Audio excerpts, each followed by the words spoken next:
నృసింహ అవతారాలలో నరసింహ అవతారాల యొక్క ప్రత్యేకత ఏమిటి? నారసింహము అన్న శబ్దానికి అర్థము నారం అంటే జీవ సమూహం, సింహం అంటే శ్రేష్ఠవాచకం. ప్రతి జీవుడి హృదయపు గుహలో ఉన్నటువంటి చైతన్యమే నారసింహం. ఈ నారసింహ అవతారం యొక్క ప్రత్యేకత ఏమిటి అంటే, జారిపోతున్న జీవుడి యొక్క ఉత్థానానికి ఆ ఉగ్ర నరసింహ ఆరాధన అద్భుతమైన ప్రయోజనాన్ని అందించే సాధనం. ఉత్గ్రసతి ఇది ఉగ్రా అని అంటే జారిపోతున్న వాణ్ణి పట్టి నిలబెట్టేటువంటి అద్భుతమైన సాధనం ఉగ్ర నరసింహస్వామి.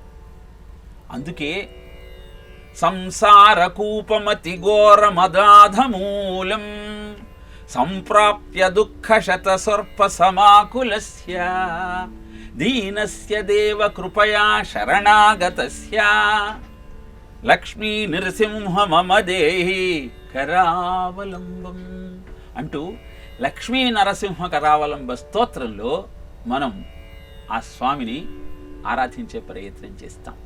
ఇక స్తంభాన్ని హిరణ్యకశ్యపుడు తన చేత్తో బద్దలు కొడితే ఆ నారసింహ రూపం బయటికి వచ్చింది.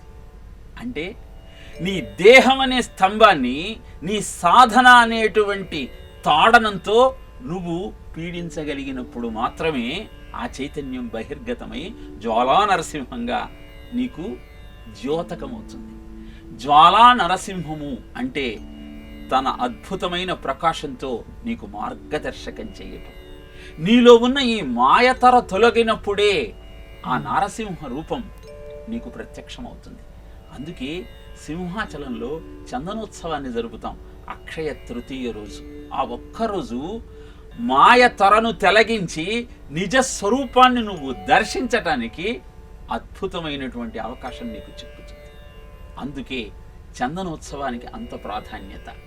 ఖరదంశ్రాభృకుటీ సటానఖయు ఉగ్రధ్వానయున్ రక్తతరాంత్రకేసరియు భాస్వన్నేత్రయున్ అయిన నీ నృసింహాకృతి చూచి నే వెరవ పూర్ణ క్రూర దుర్వార దుర్భర సంసార దవాగ్నికి నే వెరతు నీ పాదాశ్రయం చేయవే అంటాడు ప్రహ్లాదుడు నారసింహస్వామితో.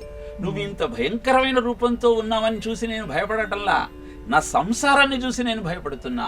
ఇది నిన్ను మరిచిపోయేలాగా నాలో మాయను కమ్మేస్తూ ఉంది. ద్వితీయాద్ భయం భవతి, నాకు నీవు తప్ప ఇంకొక ఆలోచన కలిగితే భయం వేస్తుంది. కనుక నన్ను కాపాడే బాధ్యత నీది.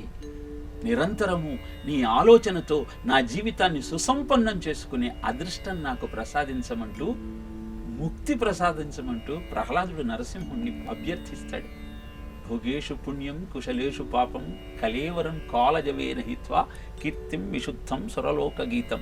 అప్పుడు నరసింహుడు అంటాడు, అది సాధ్యం కాదయ్యా, ఎందుకంటే నిరంతరము నా నామజపం చేసి నువ్వు అగణితమైన పుణ్యాన్ని సొంతం చేసుకున్నావు.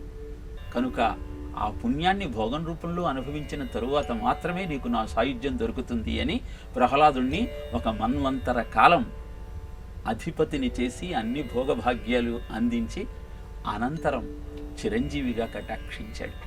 ఏదేమైనా అద్భుతమైన నారసింహ తత్వాన్ని ఉగ్రం వీరం మహావిష్ణుం జ్వలంతం సర్వతోముఖం నృసింహం భీషణం భద్రం మృత్యుర్నమామ్యహం అంటూ మనం ఆరాధించగలిగితే అభయం ఇచ్చి కాపాడటానికి ఎప్పుడు సిద్ధంగా ఉంటాడు.